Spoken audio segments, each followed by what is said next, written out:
Bismillahirrahmanirrahim. Assalamualaikum dear students. I hope you are all fine. Welcome to Gulfisha High School online lecture system. Today my lecture is for class 8 and my subject is mathematics. Chapter number 1 हम पढ़ रहे हैं. Exercise 1.2 start करेंगे. Exercise 1.1 में हम लोग subset के बारे में, पावर सेट के बारे में पढ़ चुके हैं.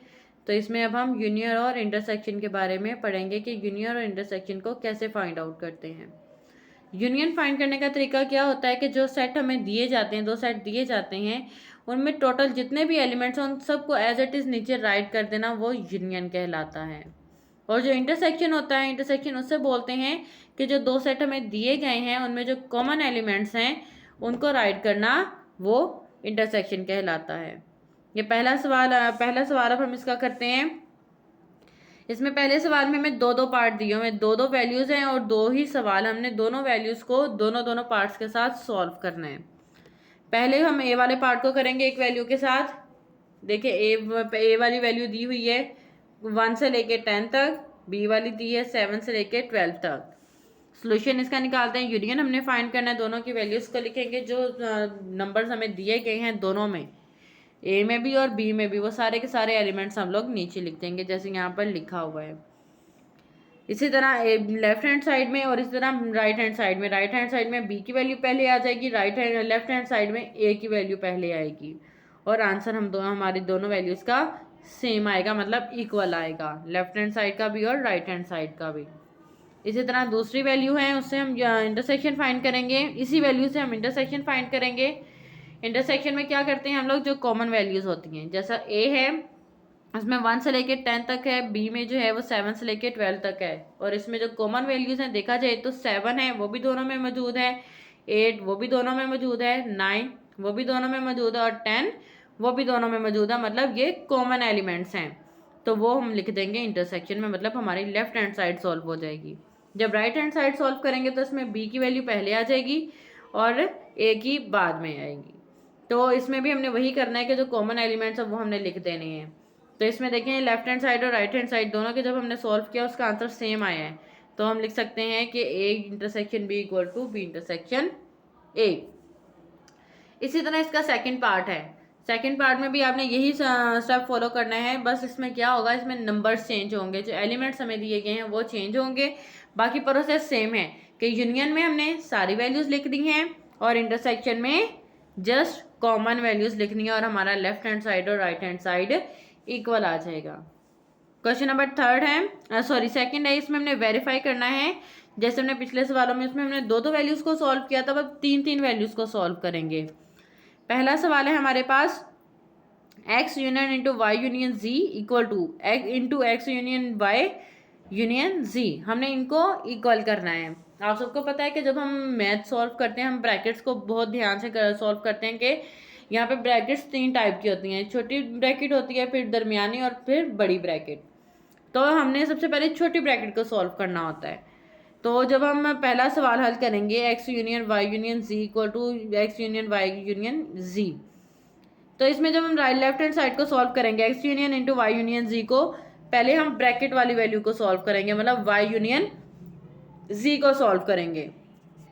यूनियन फाइंड करेंगे तो वो जितनी वैल्यूज हैं वो सारी आ जाएंगी, जैसा कि A B C F B D C F है, तो अगले वाले में सी एफ जी एच है. तो सी एफ रिपीट हो रहा है, हम उसको एक ही दफ़ा लिखेंगे, बाकी नंबर सारे के सारे लिख देंगे. जो आंसर आया फिर हमने उसका एक्स की वैल्यू के साथ यूनियन निकालना है. एक्स की वैल्यू के साथ जब यूनियन निकालेंगे एक्स की वैल्यू राइट करेंगे पहले और फिर जो आंसर आएगा वो राइट करेंगे. तो एक्स की value A B C D और जो आंसर आया था वो है B C D F G H. तो इसमें भी हम जो एलिमेंट्स हमें दिए गए हैं वो सारे के सारे लिख देंगे, तो हमारी लेफ्ट हैंड साइड सॉल्व हो जाएगी. इसी तरह हमने राइट हैंड साइड सॉल्व करनी है. पहले ब्रैकेट को सॉल्व करेंगे, ब्रैकेट में आंसर आएगा हमारा A B C D F, और जब हम उसको जी के साथ यूनियन निकालेंगे तो हमारा आंसर आ जाएगा A B C D F G H. तो इसी तरह हमारे जो लेफ्ट हैंड साइड और राइट हैंड साइड है वो इक्वल आ जाएगी. इसका सेकंड पार्ट है, पहले वाले में हमने यूनियन फाइंड किया है, सेकंड वाले में हम इंटरसेक्शन फाइंड करेंगे. इंटरसेक्शन में क्या करते हैं, बार बार बता रही हूँ कि इंटरसेक्शन में जो कॉमन एलिमेंट्स होते हैं हम जस्ट वही राइट करते हैं, इसके अलावा हम लोग एलिमेंट्स राइट नहीं करते हैं. तो इंटरसेक्शन में भी देखें X intersection into Y intersection G equal to X intersection Y intersection G. तो पहले लेफ्ट हैंड साइड सॉल्व करेंगे। लेफ्ट हैंड साइड में हम लोग पहले ब्रैकेट वाली वैल्यू को लिखेंगे, मतलब वाई इंटरसेक्शन जी को। तो इसमें जो कॉमन एलिमेंट्स आ रहे हैं वो हैं सी और एफ। तो जब हम इसका एक्स के साथ, एक्स की वैल्यू के साथ इंटरसेक्शन निकालेंगे तो इसमें सिर्फ एक कॉमन वैल्यू रह जाएगी, वो है सी। इसी तरह हमने इसकी राइट हैंड साइड सॉल्व करनी है। राइट हैंड साइड में भी पहले ब्रैकेट वाली, मतलब एक्स इंटरसेक्शन वाई, उसमें जो कॉमन वैल्यूज है वो है बी सी डी। और जब हमने जी के साथ उसका इंटरसेक्शन निकालना है तो उसमें भी हमारे पास जो कॉमन वैल्यू आएगी वो आएगी जस्ट सी। तो इस तरह से हमारी लेफ्ट हैंड साइड और राइट हैंड साइड इक्वल हो जाएगी। इसी तरह इसके नेक्स्ट दोनों पार्ट हैं, उसको भी ऐसे इसी तरह सॉल्व करना है। अब ये है क्वेश्चन नंबर 2। इसमें नंबर चेंज हो गए हैं, इसमें भी एक्स वाई जी दिया गया है। प्रोसेस वही है जो हम पिछले सवाल में करते आए हैं। मतलब पहले 3 वैल्यूज हैं, तो पहले हमने ब्रैकेट वाली को सॉल्व करना है, फिर हमने जो आंसर आया उसको बाहर वाली वैल्यू से उसका सॉल्व कर देना है। यूनियन में भी और इंटरसेक्शन में भी इसका सेम प्रोसेस है। इंटरसेक्शन में क्या करते हैं, जो कॉमन वैल्यूज होती हैं, और यूनियन में हम लोग क्या करते हैं, जो जितने भी नंबर्स हमें एलिमेंट्स दिए जाते हैं वो हम सारे के सारे राइट कर देते हैं। तो स्टूडेंट्स ये वाले जो चंद क्वेश्चंस हैं मैंने आपको समझा दिए। अब आपने जो बाकी क्वेश्चंस हैं इनकी खुद से प्रैक्टिस करनी है, ताकि आप लोगों को खुद से भी करना आए कि हम लोग इंटरसेक्शन और यूनियन को कैसे निकाल सकते हैं। देखिए, तो इसके थर्ड पार्ट में भी वही चीज़ है, रिपीट हो रही है हर एक चीज़, क्योंकि हमने सिर्फ 2 चीज़ें इसमें फाइंड करनी है, यूनियन और इंटरसेक्शन। ठीक है, क्वेश्चन नंबर 4 देखें। उसमें भी हमें वैल्यूज़ दी गई हैं। ये इसमें सिर्फ इतना प्रोसेस चेंज है कि हमारे पास सवाल वही है, नंबर चेंज हो जाते हैं या एलिमेंट्स चेंज हो जाते हैं जो हमें सेट के अंदर दिए जाते हैं। प्रोसेस इन दोनों पार्ट्स का सेम होता है, यूनियन निकालने का और इंटरसेक्शन का प्रोसेस सेम होता है। जस्ट एक सिंपल वैल्यूज चेंज होती हैं जो कि हमने, जिसकी वजह से हमें सवाल जो है वो हमारा चेंज हो जाता है। सेम प्रोसेस है यूनियन का और इंटरसेक्शन का। आप लोगों ने इसकी अच्छे से प्रैक्टिस करनी है और प्रैक्टिस करके मुझे चेक भी करवानी है आपने। थर्ड सवाल देखें। पिछले सवालों में हम लोग पढ़ते आए हैं एक्स वाई जी के बारे में। इसमें अब हमारा आ गया है ए बी सी, और इसमें थोड़ी सी चेंजिंग है।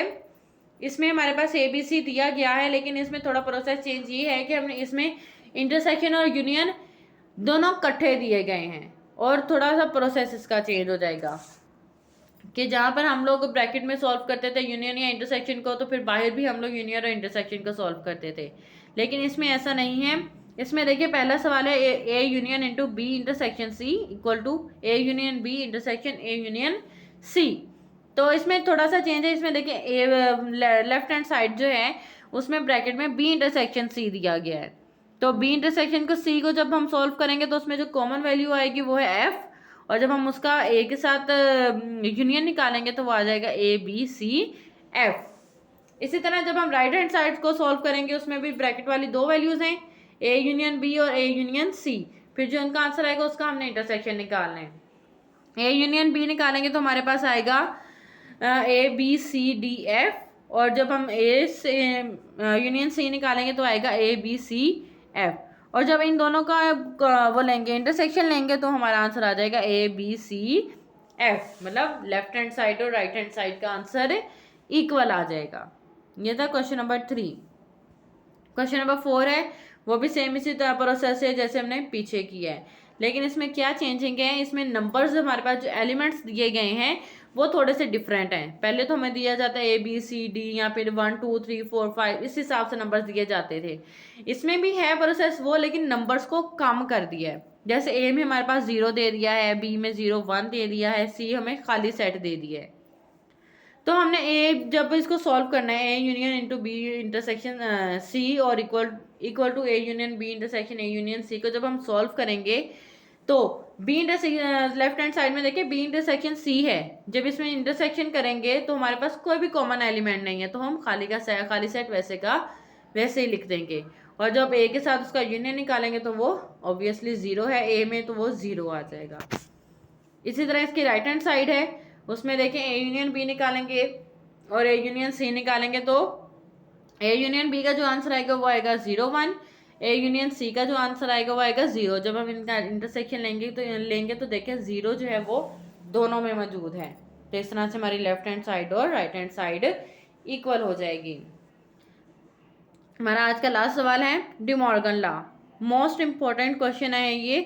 डी मॉर्गन लॉ की पहचान क्या होती है? इसकी दो इक्वेशंस होती हैं जो हमने याद रखनी होती हैं। दोनों में थोड़ी सी चेंजिंग होती है लेकिन प्रोसेस सेम होता है।